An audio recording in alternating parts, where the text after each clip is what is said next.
রাত যত গভীর হয় শহরের কান্না তত প্রকট হয়।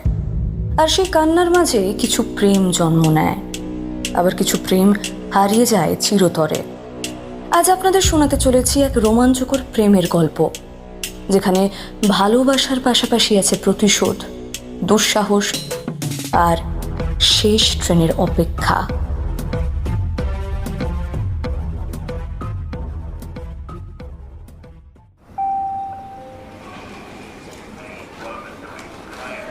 শেষ ট্রেনটা যদি আজ না পাই তাহলে কাল অফিসে মুখ দেখানো যাবে না। এই যে আপনার ঘড়ি আছে? আমি ঠিক টাইমটা জানি না। হ্যাঁ হ্যাঁ হ্যাঁ আছে, এখন বাজে ঠিক 11:45। আপনি শেষ ট্রেনটা ধরবেন বুঝি? তরুণপুর যাব, এই ট্রেনটাই তো একমাত্র ভরসা। কি অদ্ভুত মিল, আমি ওইখানেই যাচ্ছি।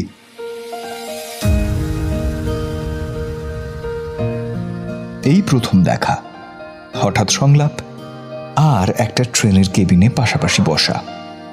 এর থেকে বড় সিনেম্যাটিক দৃশ্য আর কি হতে পারে?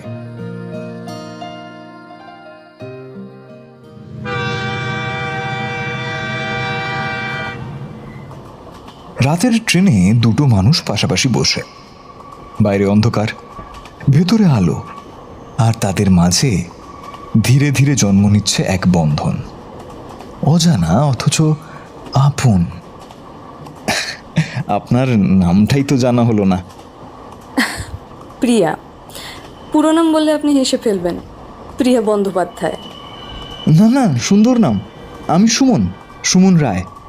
আচ্ছা সুমন, আপনি কি মনে করেন কেউ হঠাৎ কারো জীবনে এসে সব কিছু বদলে দিতে পারে? হয়তো পারে, তবে বদলটা যদি সত্যি হয় তাহলে সেটা ধ্বংস নয়, নতুন শুরু। আমার ভাই রাজ গত বছর একটা কেস ইনভেস্টিগেট করতে গিয়ে মারা গেল। সবাই বলল অ্যাক্সিডেন্ট, কিন্তু আমি জানি ওকে মেরে ফেলা হয়েছে।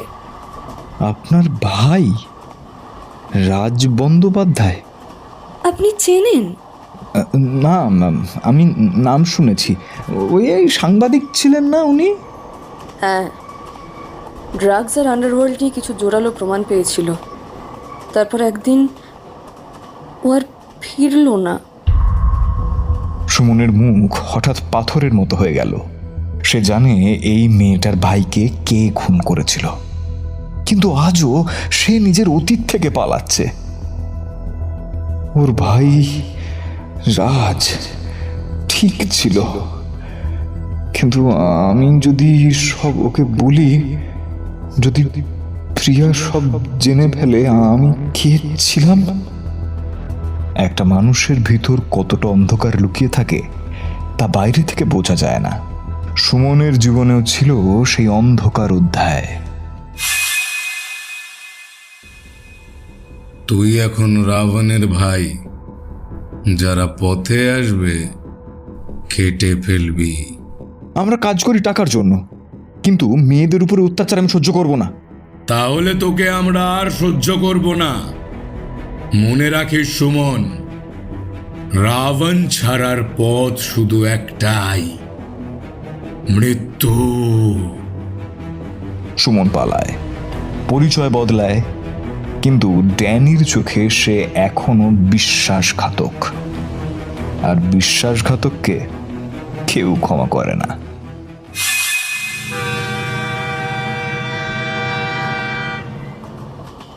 রাজদার হার্ড ড্রাইভে একটা ফোল্ডার, রাবণ ডেটা 2023 জিপ।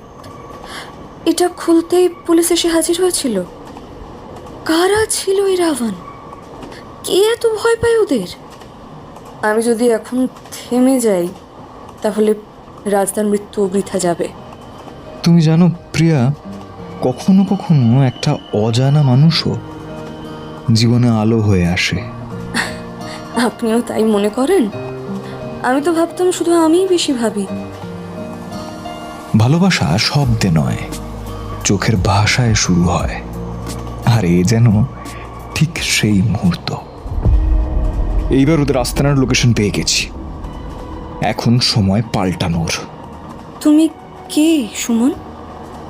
এত সব জানো কিভাবে? আমি এক সময় ওদেরই একজন ছিলাম।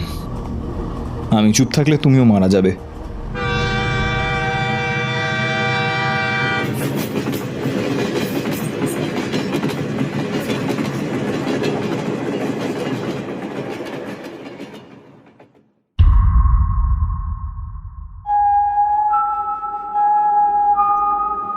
এই মেয়েটাকে নিয়ে যা।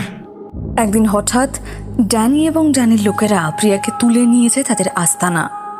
সুমনের কাছে খবরটা পৌঁছতেই সুমন আর দেরি না করে তাড়াতাড়ি তাদের আস্তানায় পৌঁছয় প্রিয়াকে বাঁচানোর জন্য।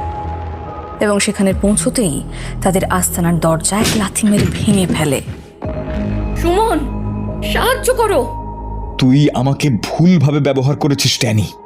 এইবার তোর পালানোর পথ নেই। সুমনের লড়াই ছিল শুধু প্রিয়ার জন্য নয়, নিজের অতীতকে মুক্ত করার জন্যেও। তুই এখানে আসতে সাহস করলি? মরতে চলেছিস? তুই ভুল করছিস। এইবার শেষ ট্রেনটা তোকে নিয়ে যাবে জেলে।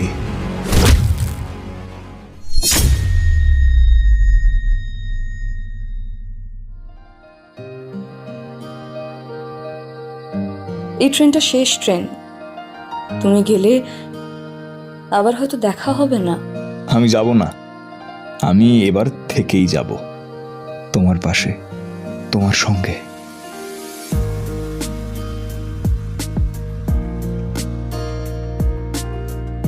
কিছু ট্রেন নতুন শুরুর গল্প বয়ে আনে, আর এই গল্পটা ঠিক তেমনই। ভালোবাসা যদি সঠিক সঙ্গী পায় তবে সে জীবন বদলে দিতে পারে। আর যদি সেই প্রেমের সঙ্গে মিশে যায় সাহস, তবে তা হয়ে ওঠে এক অমর গল্প। আজকের গল্প শেষ ট্রেনের অপেক্ষায় আপনাদের কেমন লাগলো জানাতে ভুলবেন না।